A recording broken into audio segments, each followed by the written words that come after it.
বাচ্চারা যেমন সহজ সরল হয়, তেমনি সেই সহজ সরল মনকে ভুলিয়ে রাখতে বেশ ভালো রকম পরিশ্রমও আমাদের মায়েদেরকে করতে হয়। যেমন এবার বাড়ির বাচ্চারা সকলে বায়না ধরলো পাস্তা খাবে। যেমন তেমন পাস্তা নয়, হোয়াইট সস পাস্তা। তার জন্য এতটুকু পরিশ্রম তো লাগবেই। চলুন আজকে আপনাদের সাথে শেয়ার করি parsley pasta in white sauce.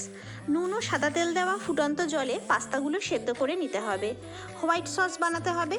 প্যানে বাটার গরম করে 1 চামচ ময়দা দিয়ে ভালো করে নাড়াতে হবে।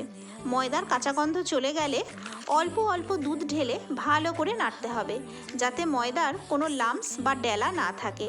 এইভাবে দুধ ঢেলে একে একে গোলমরিচ গুঁড়ো, পার্সলে পাতা কুচি, নুন ও ফ্রেশ ক্রিম মিশিয়ে একটা মসৃণ বা স্মুথ হোয়াইট সস বানাতে হবে। এবার পাশে সাদা তেল গরম করে একটু লম্বা করে কাটা গাজর ও বেবিকর্ন একটা প্যানে ছেড়ে একটু নাড়াচাড়া করে একে একে yellow bell pepper, red bell pepper, capsicum ছেড়ে একটু নাড়িয়ে সেদ্ধ করা পাস্তা ও নুন দিয়ে আবারও একটু নাড়ান।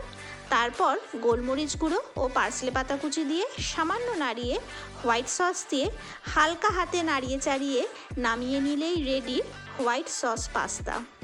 খেয়ে দেখুন।